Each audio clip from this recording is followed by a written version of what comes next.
So for the first song I did, or album I did for the 222 assignment, I did Jesus Christ Superstar, composed by Andrew Lloyd Webber. This album was recorded in 1969 and was actually banned when it first came out by the BBC for being sacrilegious, and then it was made into a Broadway show in 1971. So what's it about? It's about the last week of Jesus' life. So that's the whole album, and it's about 80 minutes long. And within this album, there are the three main characters: Jesus, Mary Magdalene, and Judas. However, and it's technically a rock opera, which means, so it's kind of like it has elements of rock music, but also has elements of jazz, classical, and opera, obviously opera, things like that. So it's sung all the way through, no lines or whatever.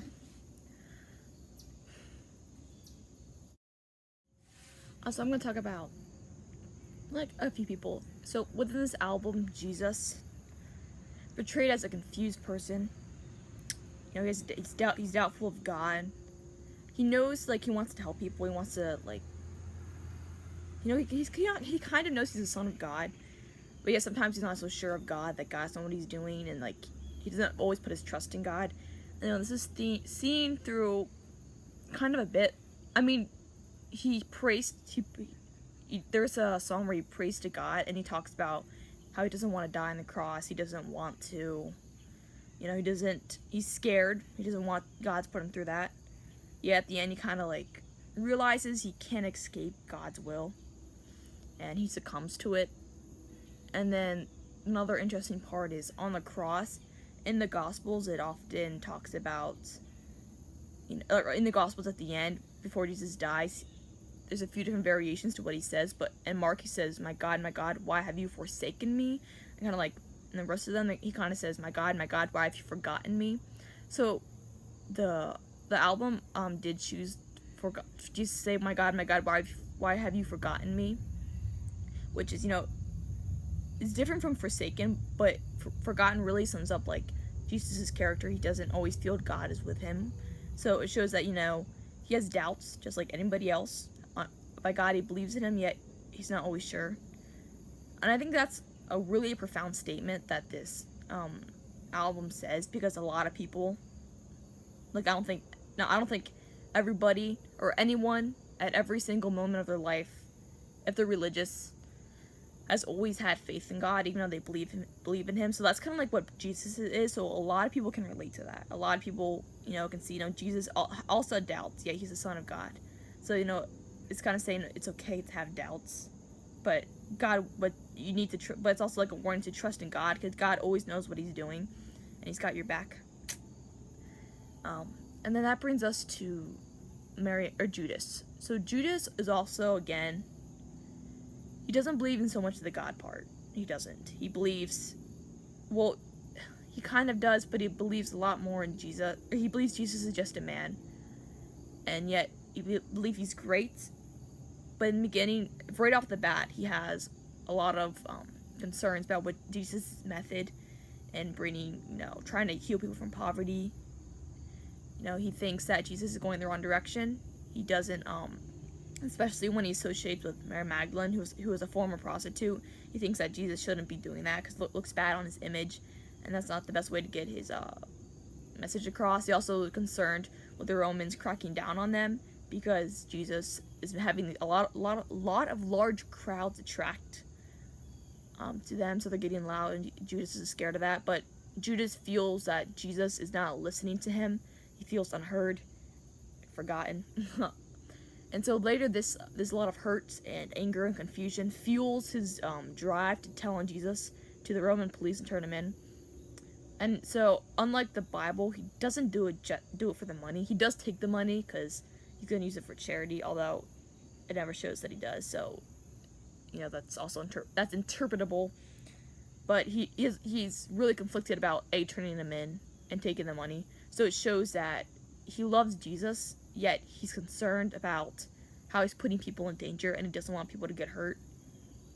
Yet when he sees Jesus, he's taken aback by how cruelly he is beaten, and he feels a lot of remorse. And then he goes on to blame God, that, oh, you put me in this position, I'm your pawn, you know, whatever. and then he kills himself to try to escape God's fate. So he blames a lot of this, he blames a lot of his own actions on God. You know, it's like, oh, how dare you do this to me, which is interesting because he doesn't really mention God anywhere else except when he's blaming him. So it's very doubtful that he actually believes God. So it's more just a way to take blame off himself for getting his friend hurt than to actually say God put me in this position, which is also pretty profound statement to make because, you know, in the Bible it's always just some traitor. But it's really more personal. So you see Judas as conflicted. He wants to help the poor. He wants to save people, yet he messes up. People do turn on Jesus, but yet instead of sticking by him, he turns on him. So it kind of shows that confliction and how Judas, he is a traitor, but he doesn't do it for the money. He does it because he thinks what he's doing is right, but then it turns out to be the wrong thing because he doesn't trust in God. He doesn't trust in Jesus' messages. So it's kind of like a warning to people that this is what happens when you don't trust in God. And then we have another character, Mary Magdalene, which is she's mentioned not very much throughout the Bible. Yet she's pretty much one of the main characters in this. She has a confliction like with a lot of like Judas. Also feels like she doesn't understand that Jesus is the Son of God, yet she understands he's different. So she sings a song about how she loves him and how like she's been with other men, but he's different. So it kind of shows that. And also like it's very like it also shows that Jesus is accepting of everybody, even a former prostitute. So everybody else should be accepting to people. You know, Jesus doesn't judge based on what you have done. It's about like, you know, do you believe in him and then you'll be saved, which is essentially Mary Magdalene. It's also interesting, like his mother, Jesus' mother is never mentioned except at the end when he like calls out for her when he's on the cross. But other than that, it's just Mary Magdalene in the picture of like, you know, the propped up woman. You know, this is what women should be. Not, oh, this is saint, but saying no, like, you know, you can sin, but like if you believe in God, you'll be redeemed, which is kind of what the play was messaging. And then we have Pilate, and Pilate appears around 3 times. He first sings the song about a dream he's had, about like how he condemns a man, and then he gets blamed for it. And then this comes to reality. And he's really conflicted. He doesn't want to kill Jesus. He gives Jesus many opportunities to say, you know, he's not the king. He really tries to help Jesus. He doesn't want to do this. It's shown very clearly, and he's very torn. And yet he has to do it because the people are beginning to riot. They want Jesus dead. He has to please Caesar. He wants to get promoted. So in the end, he chooses things that don't really matter in life. He succumbs to peer pressure. But also very much humanizes him. You know, you feel bad for him. You like, you know, I wish. So that's kind of different from the Bible, where he's like pictured as this, you know, strong man. He's like, oh, kill Jesus, let's go. You know, he very much tries to help Jesus. And so that brings the theme of, is there free will? In multiple occasions, you question, do we really have free will?